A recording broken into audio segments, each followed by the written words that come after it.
Good morning, स्वागत आहे तुमचं माझ्या नवीन ब्लॉगमध्ये.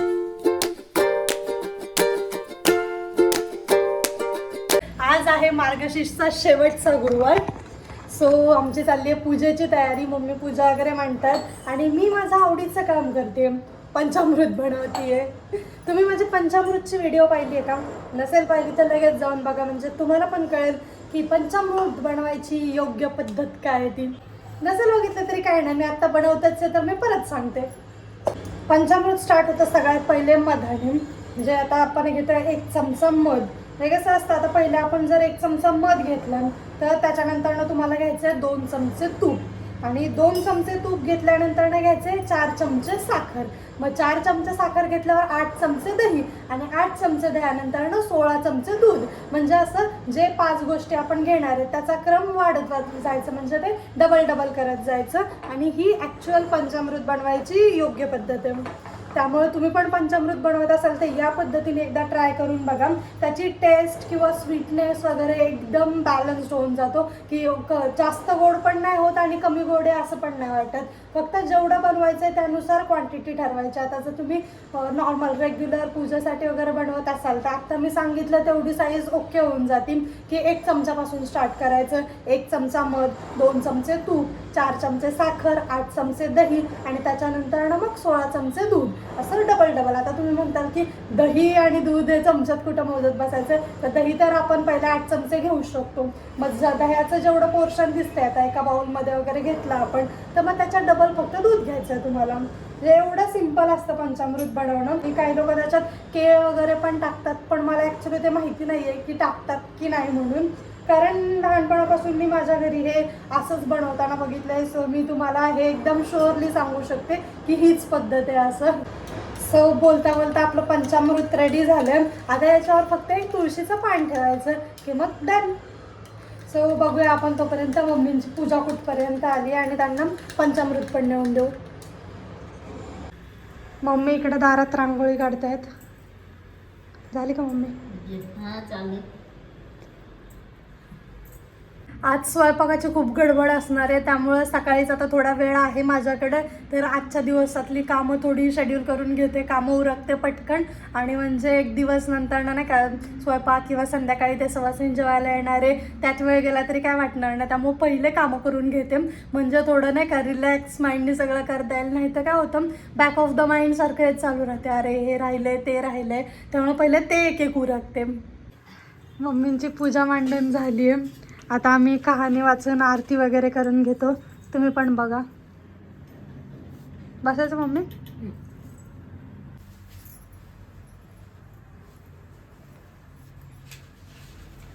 यांचे झाले का? त्यांना पण ऐकायचे होते. बाबू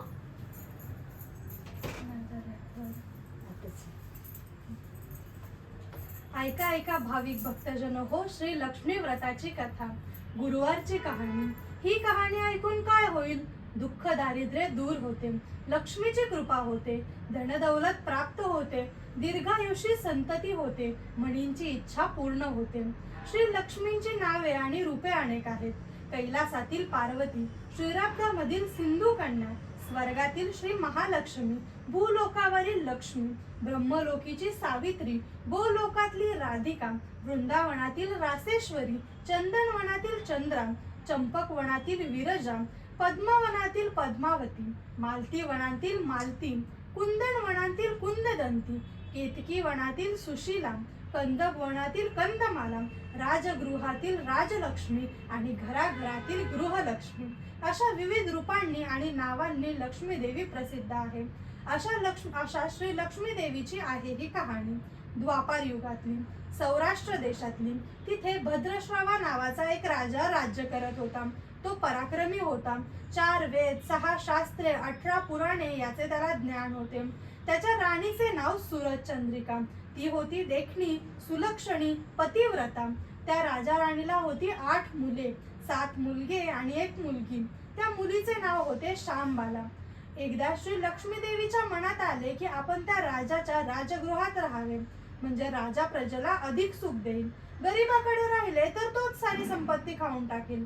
म्हणून तिने काय केले, वृद्ध ब्राह्मण स्त्रीचे रूप घेतले, हातात काठी घेतली आणि ती टेकीत टेकीत ती राणीच्या महालाच्या दारात उभी राहिली.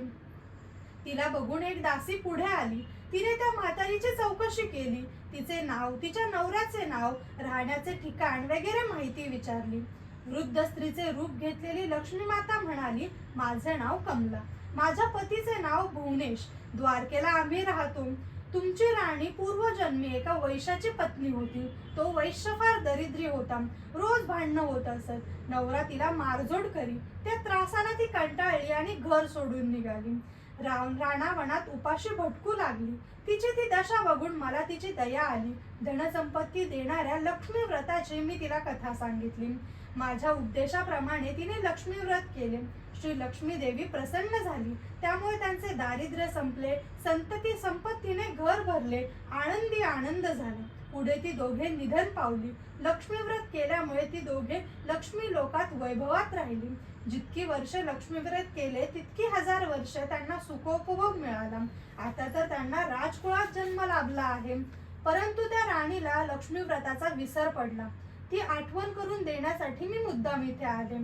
ते ऐकून त्या दासीने तिला लक्ष्मी व्रताची माहिती विचारली. पूजाविधी विचारला. वृद्धापधारी लक्ष्मीने तिला लक्ष्मी व्रताची माहिती व महती सांगितली. मग ती दासी त्या वृद्ध स्त्रीचे उपकार मानून तिचा निरोप राणीला सांगण्यासाठी गेली. राजवैभवात लोळणाऱ्या राणीला आपल्या ऐश्वर्याचा फारच गर्व झाला होता. ती उन्मत्त झाली होती. म्हातारीचा निरोप ऐकून ती तावातावाने आली आणि त्या वृद्ध ब्राह्मण स्त्रीला फटकळपणे खूप बोलली. धक्काबुक्कीही केली. ती वृद्ध स्त्री म्हणजे प्रत्यक्ष लक्ष्मीच होती हे काही राणीला कळले नाही. राणीचा उद्धटपणा बघून लक्ष्मीने तिथे न राहता स्वस्थानीच जाण्याचे ठरवले. ती तिथून निघाली. थोड्याच अंतरावर तिला श्यामबाला भेटली. तिला सगळी हकीकत कळली. तिने त्या वृद्ध स्त्रीची क्षमा मागितली. तेव्हा लक्ष्मीला तिची दया आली. तिने श्यामबालेला लक्ष्मी व्रताची माहिती सांगितली. तो दिवस म्हणजे मार्गशीर्ष महिन्यातला पहिला गुरुवार होता.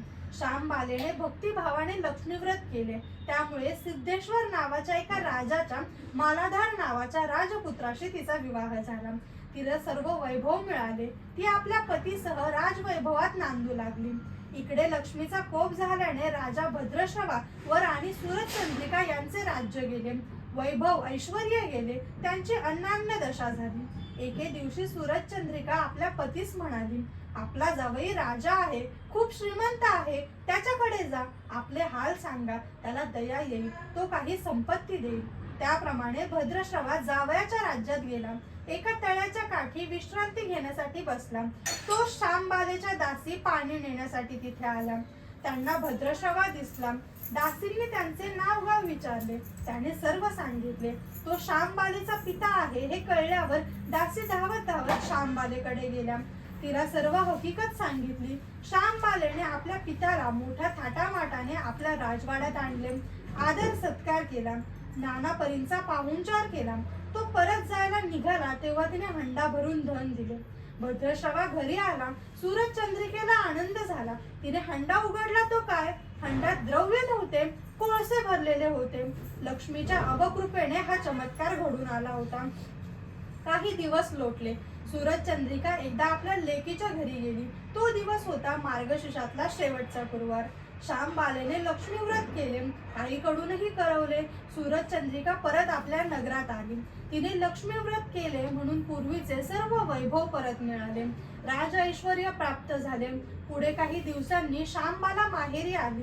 परंतु बापाला कोळसे दिले, आपल्याला काहीच दिले नाही. हा राग सूरजचंद्रिकेच्या पोटात रटमटत होता. म्हणून श्यामबालेला कोणी विचारले नाही. तिचा अपमान झाला. परंतु ती आईवर रागवली नाही. ती तिथून निघाली. निघताना तिने तिथले थोडे मीठ बरोबर घेतले. आपल्या घरी आल्यावर तिच्या पतीने तिला विचारले, माहेराहून काय आणले? ती म्हणाली, राज्याचे सार आणले. पती म्हणाला, म्हणजे काय? पत्नी म्हणाली, थोडा धीर धरा म्हणजे कळेल. त्या दिवशी तिने सर्व पदार्थ आळणी करायला सांगितले. नवऱ्याला जेवण वाढले. त्याला जेवण आळणी लागले. मग तिने ताटात थोडे मीठ वाढले. पदार्थात ते घालताच जेवण रुचकर झाले. हेच ते राज्याचे सार. श्यामबालेच्या पतीला ते पटले. त्या दोघांनी मग हास्य विनोद करत भोजन संपवले. सारांश, अशा रीतीने जे कोणी श्री लक्ष्मी व्रत श्रद्धेने करतील त्यांच्यावर श्री लक्ष्मीची कृपा होईल, सुख शांतीचा लाभ होईल, मनोरथ पूर्ण होतील. मात्र श्रीमंती आल्यावर उतू नये, मातू नये, लक्ष्मी व्रत करायला चुकू नये, प्रत्येक गुरुवारी पोथी वाचायला विसरू नये. अशी ही श्री लक्ष्मी व्रताची कथा, गुरुवारची कहाणी सुफळ संपूर्ण. ओम श्री लक्ष्मी देवे नमः. पूजा झाली आहे, आता मस्त नाश्ता करतोय आम्ही. त्यांचे कॉल्स चालूच आहेत. चला. काल जिमचा पहिलाच दिवस होता, त्याच्यामुळे जे काय आज अंग दुखतंय, आता मम्मी मला लाटणं फिरवून देतात. असं मम्मी हे इथलं मग ते नंतर हा, लपू नको. बापरे, त्या दिवशी मी ह्यांना हसत होते, आता माझी वाट लागते. असं लाटणं फिरलं पाहिजे. असा बापरे.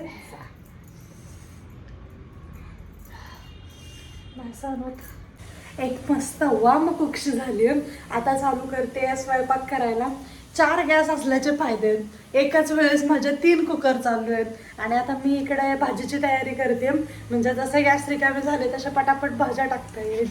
आमच्या फ्लॅटमधून सेट इनडायरेक्टली दिसतो, कसं ते तुम्हाला दाखवते. ह्या समोरच्यांच्या गॅलरीतली जी काच आहे ना, त्याच्यावर असं रिफ्लेक्ट होतो जेव्हा सूर्यास्त चालू असतो, त्यामुळं बरोबर आमच्या घरात असं नाही का येतं उजेड. जोपर्यंत उजेड आहे तोपर्यंतच ह्या किचनमध्ये काय ते चांगलं फुटेज येतं. कारण आम्ही ते 2 बल्ब लावले, एक इकडे एक इकडे, पण त्याचा नाही का अंधारच पडतो किती म्हटलं तरी. त्यामुळं आता जोपर्यंत लाईट आहे तोपर्यंत तुम्ही पण व्हिडिओ बघा. नंतर ना काही एवढं जास्त इथलं शूट करता नाही येणार, डायरेक्ट तुम्हाला फायनल व्हिडिओज बघावं लागेल. आता मी करते बटाट्याच्या भाजीची तयारी. मी बटाट्याची भाजी करते ताईंच्या पद्धतीने. प्रणाली त्या एकदा आल्या होत्या तेव्हा त्यांनी केली होती, म्हणजे आमच्या पूजेच्या वेळेस त्यांनी केली होती, ती वाली मी फॉलो करते तेव्हापासूनच. सो थँक्यू ताई रेसिपीसाठी. हा माझा आजच्या दिवसातला 3रा आउटफिट आहे. मला सगळे विचारतात तुला कंटाळा नाही येत का सारखं चेंज करायचा, पण खरं सांगायचं तर नाही येत मला. माझे पप्पा नेहमी म्हणतात आपण मस्त प्रेझेंटेबल राहिलं पाहिजे, की आपल्याकडे बघून समोरच्याला पण प्रसन्न वाटेल. सो मला आवडतं मस्त सारखं सारखं चेंज करायला, आवरायला. त्यामुळे आता हा आहे माझा संध्याकाळचा लुक. माझे हे 2 शब्द संपून आता बसते पूजा करायला. आता 7 वाजलेत, दिवाबत्ती करून घेते. सगळं ऑलमोस्ट रेडी होत आले आणि ज्या सवासीन जेवायला येणार आहेत त्या पण आता थोड्या वेळात येतीलच. त्यामुळे आरती पूजा सगळं करून घेऊया. गुरुकल्पतरू सुखाचा सागरू. ओम शांती शांती.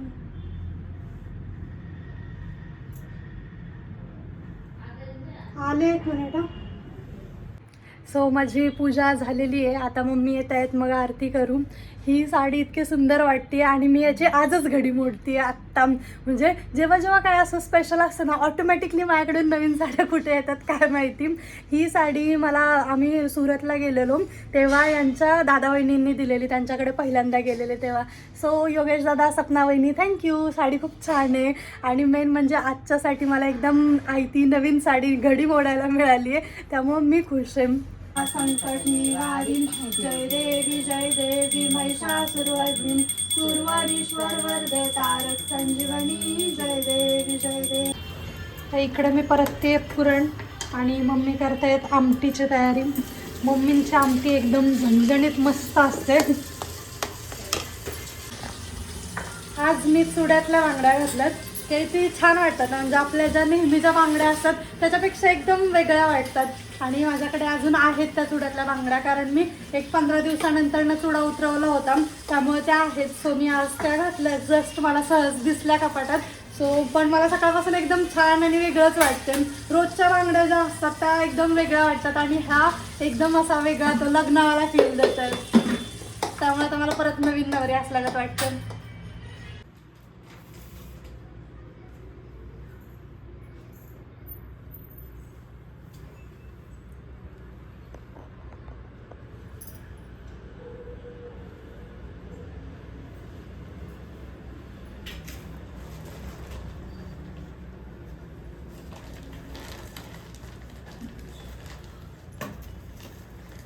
ही इकडची पद्धत ना. आता संक्रांत आली आहे ना. ओ वाव असं की जेवढं चिटकतील ना तेवढं प्रेम काकांचं किती आहे. अच्छा ते प्रेम चेक करायचं. आधीच थोडा फेविकॉल लावून ठेवायला पाहिजे होता.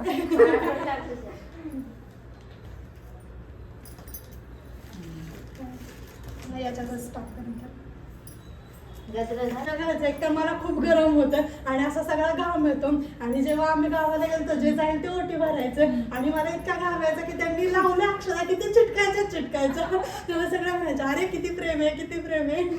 हे कधी पण ते घाम येतात त्यामुळे चिटकून राहतात. ठीक आहे. दिले आम्ही आता गप्पा मारत बसले जेवता ईश्वरी काहीतरी एक किस्सा सांगते तो ऐकवायला मी तिला थांबवलंय. आता परत बघा सांगा. हा. फुरसुंगीला गेलो होतो मी गेले होते आजोबा वारले होते तेव्हा. तर तिथं राहिलो आम्ही. राहिल्यानंतर मग दुसऱ्या दिवशी उठलो, सगळेच उठलो. काकांची आंघोळ वगैरे झाली. मग काका म्हणजे ठेव चहा, पोरा. कोरा चहा. मी म्हणलं अरे ठीक आहे ठेवते. तिथे आता सगळ्या माहिती आहेत ह्या हे पण बहिणी वगैरे होत्या त्या आंघोळ करत होत्या वगैरे. तर म्हणलं आता मी कोरा चहा कधीच ठेवला नव्हता आणि मला माहितीच नाही चहा पावडर किती टाकायची. मी टाकून दिली 1 चमचा म्हणजे त्यांना एकट्यांनाच करायचंय रोजच्या सारखा चहा सारखा आणि त्यांना चहा पण नेऊन दिला. म्हणजे केवढा कडू लागतंय चहा. परत आणला किती चहा पावडर टाकली म्हणलं 1 चमचा. अगं थोडीच टाकतात. हा पहिलं. ही ईश्वरीच्या नवऱ्याला आणि सासूबाईंना वॉर्निंग आहे तिला कोरा चहा बनवायला लावू नका म्हणून. जेवण खूप छान झालं. थँक्यू. आता या नाही आता या परत ईश्वरीच्या केळवणाला तेव्हा मम्मींचा स्पेशल बेत करू आपण. भजी पण कडक राहिले का म्हणजे नाही तर आत्ता वातावरणामध्ये धुवा त्याच्यात. हा हा हा धुवा. चला आता काकू आणि ईश्वरी चाललेत त्यांना आपण बाय बाय करू. चला येतो आम्ही. बाय. Bye. छान झाला कार्यक्रम. चला बाय बाय या परत लवकर. मी तर बघितलं पण बाई इथं पाल आहे आमच्या इथं. चला मम्मी पटकन नाही तर घरात येईल. नाही. मला सगळ्यात जास्त घाण वाटते असं ते पाली आणि बेडूक नको वाटतं. चला आता मी पण जेवून घेते. आपण भेटूया पुढच्या व्लॉगमध्ये. आजचा व्लॉग बघा कसा वाटला मला कमेंट्समध्ये नक्की सांगा. Bye bye.